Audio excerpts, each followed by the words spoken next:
Hi, y'all. This is Kristen Chenoweth. Hi, I'm Gloria Stefan. This is Sarah Bareilles. Hi, I'm Patty Lapone. This is Lin-Manuel Miranda. You're listening to the Broadway Podcast Network.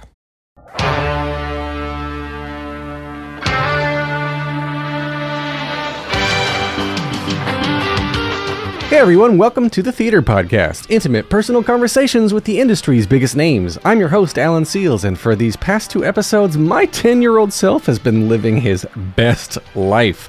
Last episode with Scott Bakula, and now this episode with Marc Summers. Being a child of the 80s, I of course know him from the original Double Dare game show on Nickelodeon, but in addition to being a game show host, he's also a comedian, a producer, a talk show host, and is known as the host of Unwrapped on the Food Network.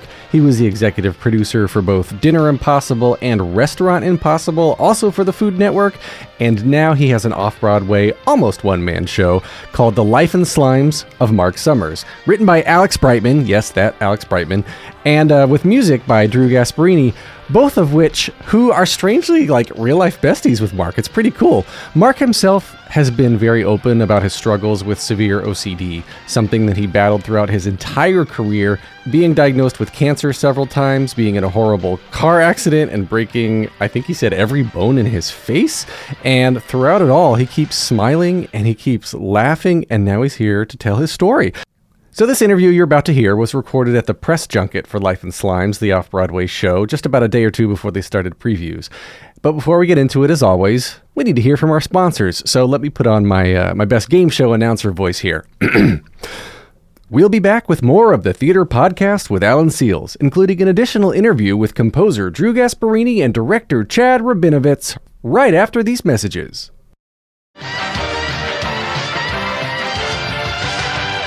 My name is Marc Summers. You may know me from Food Network on a show called Unwrapped, but also from Double Dare on Nickelodeon.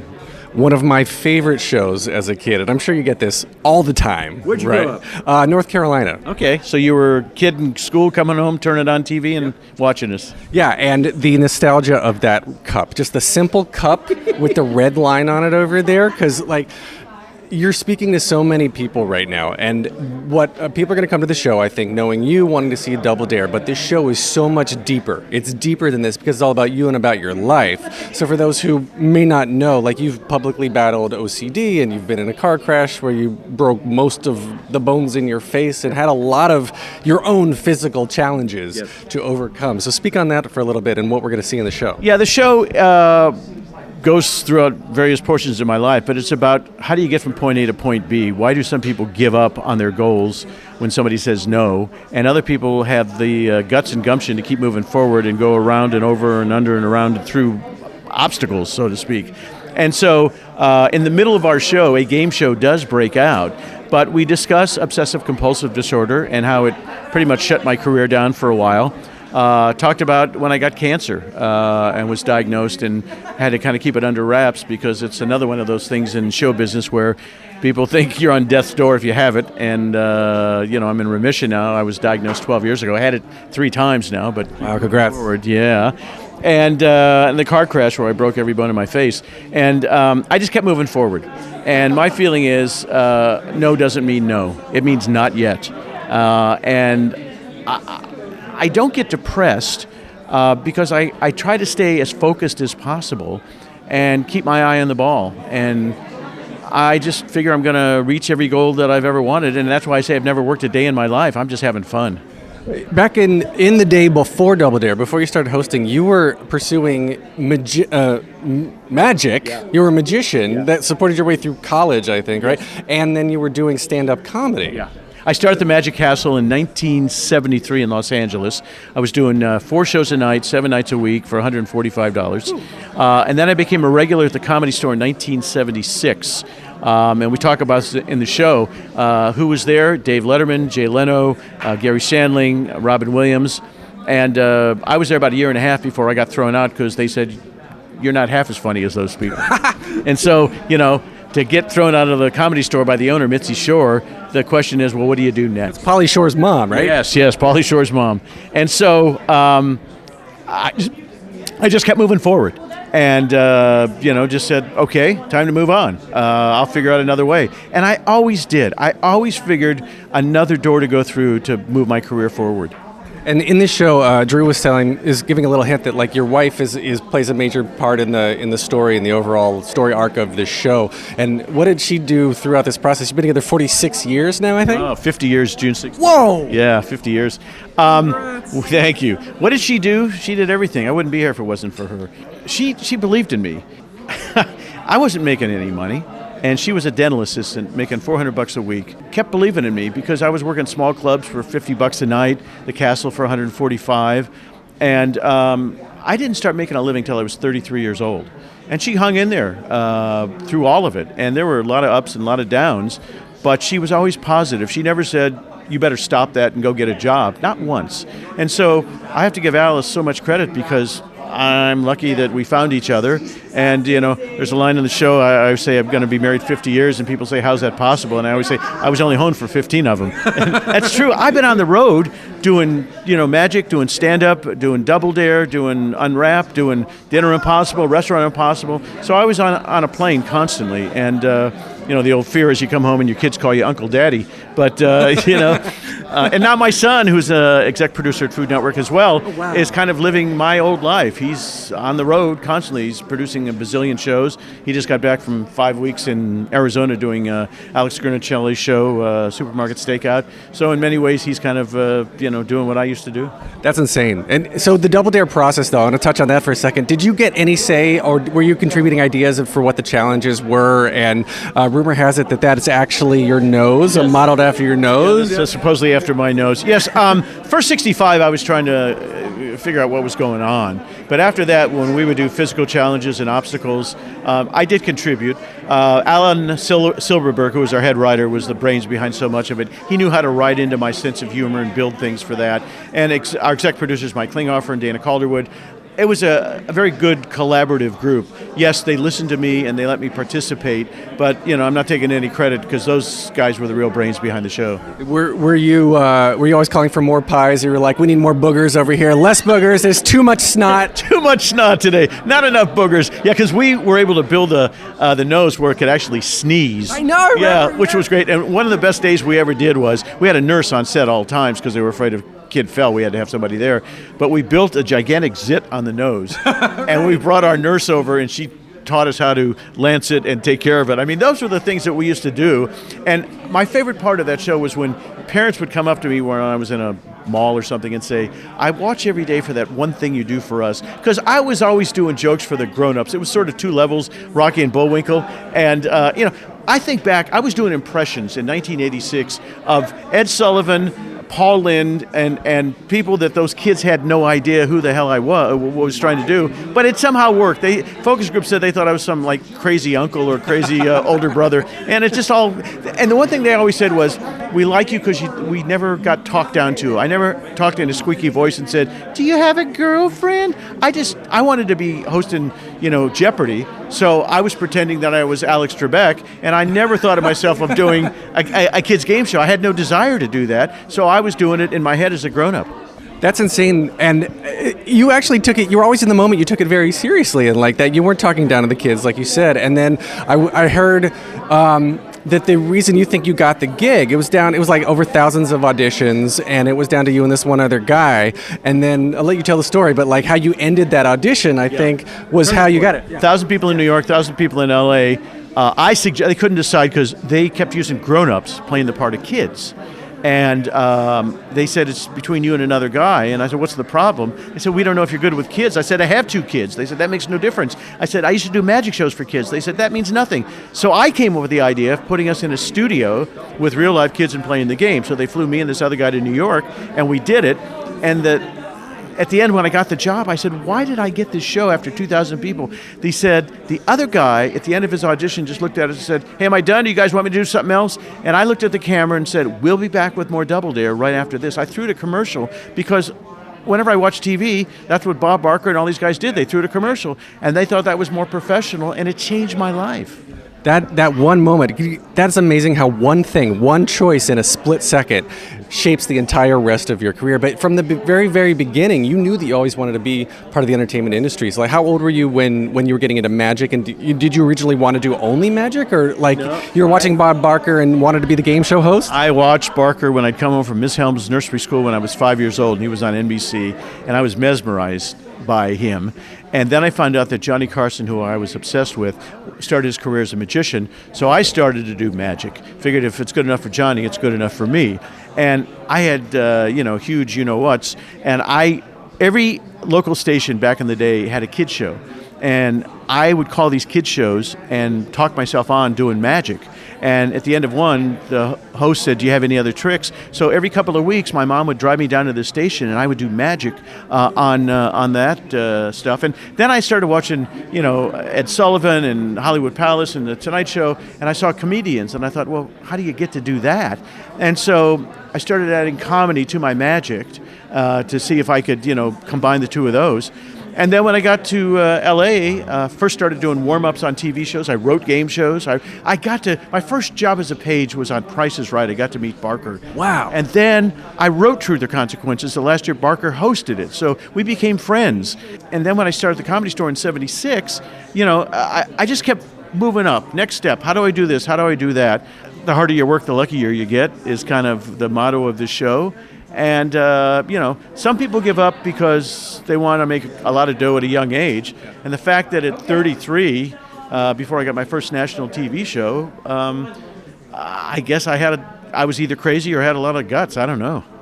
Was it probably, and I don't mean this in a funny way, but probably like the OCD that kept you focused? Because I have OCPD, which is different. It's obsessive compulsive personality disorder. So essentially, I can't see the forest through the trees, and so I hyper focus on small details, and then helps me get through projects and whatever. So do you think it was something along those lines at all that probably kept you going? 100%. I always say that if I didn't have OCD, I would not be where I am, because I was always seeking perfection.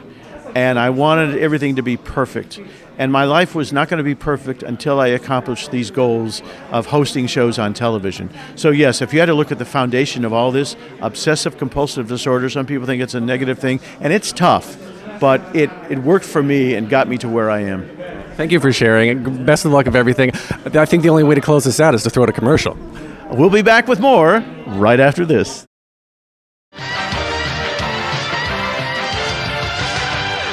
Welcome back. As part of the press junket, I was fortunate enough to be able to speak to director Chad Rabinovitz and composer Drew Gasparini. Let's dive in. My name's Chad Rabinovitz. I'm the director of The Life and Slimes of Marc Summers. And what is your connection to Marc Summers, your personal connection, your excitement behind bringing the show finally off Broadway? Oh man, the personal connection is I was a fan first. Oh gosh, there is a moving pie catapult behind us. We're at risk. I grew up watching the show, dreaming of being on Double Dare, and then I'd say about 9-10 years ago, I had lunch with Mark, Drew, and Alex, and got involved with helping to create, develop, and direct the show. And so, living out your childhood dream, all of us, like myself included, I think we are the exact same age. Come in here, Drew. Come in here. Make sure that you stand so you can get hit by the pie. Hi. Who are you for the people who aren't watching? My name today is Drew Alex Gasparini Brightman.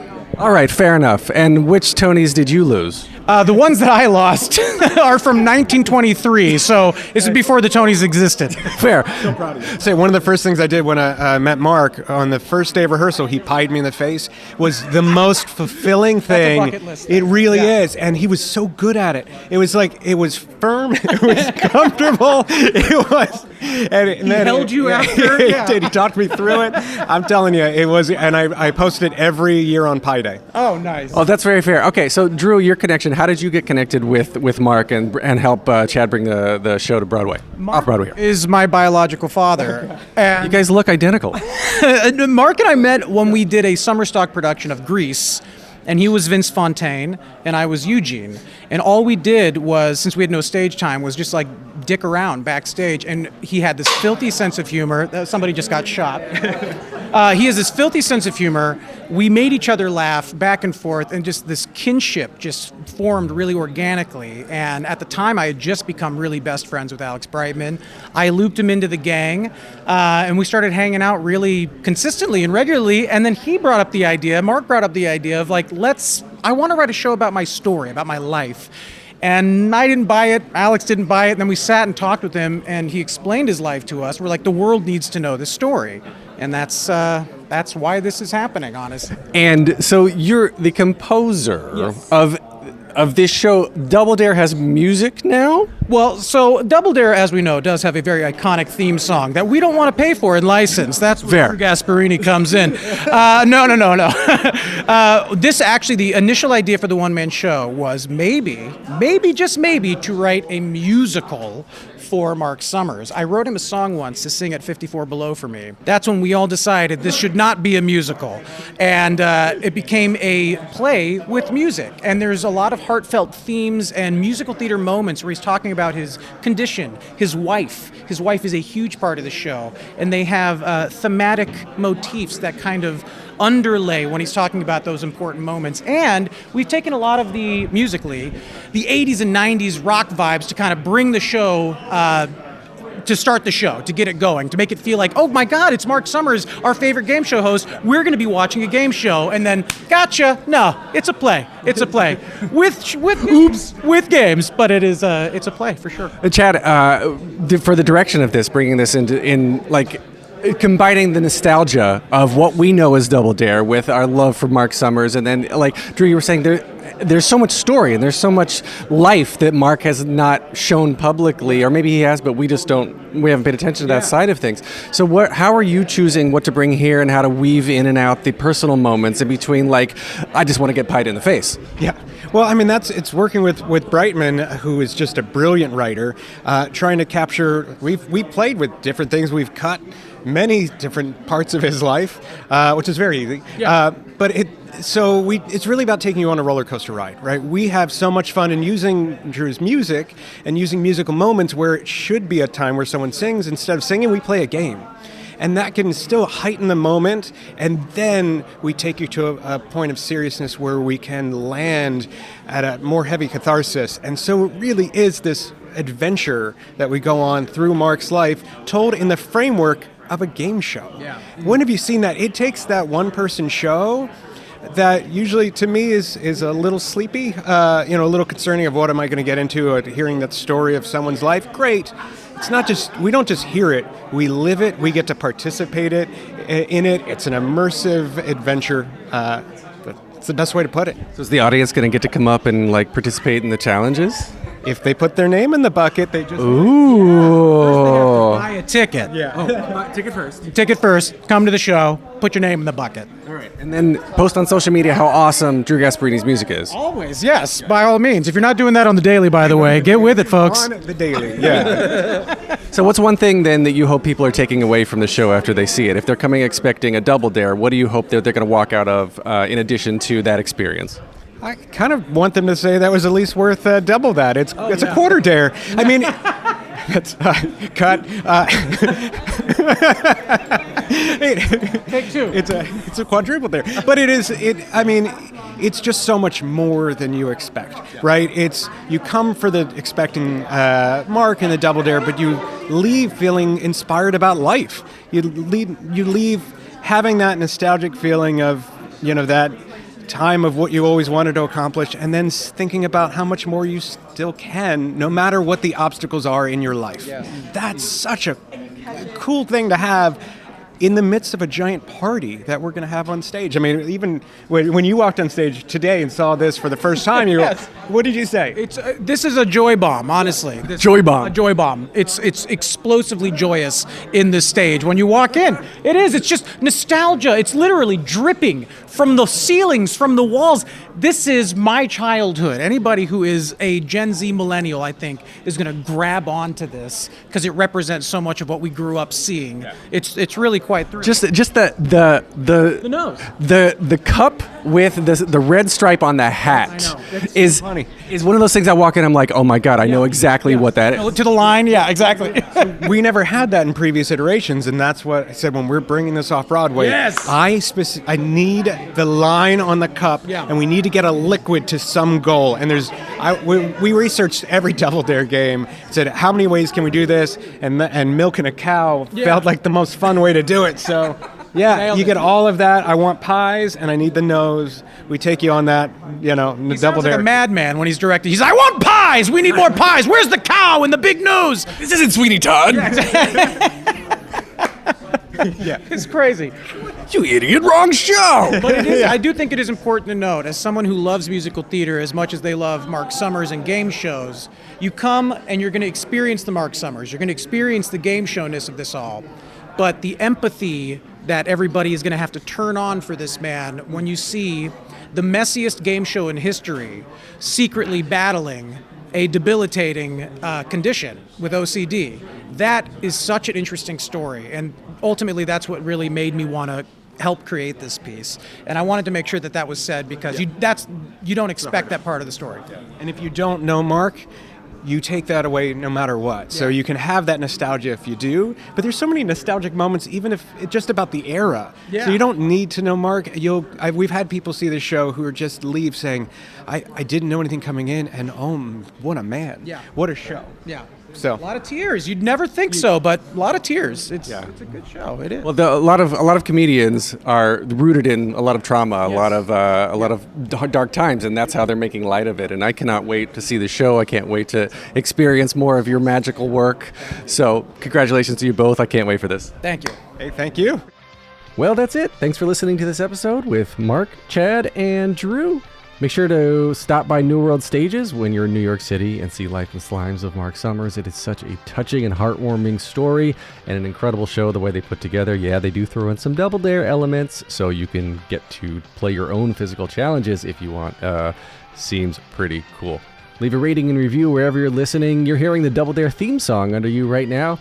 And in the immortal words of Bob Barker, don't forget to spay and neuter your pets. Nice job, sir. All right. Great.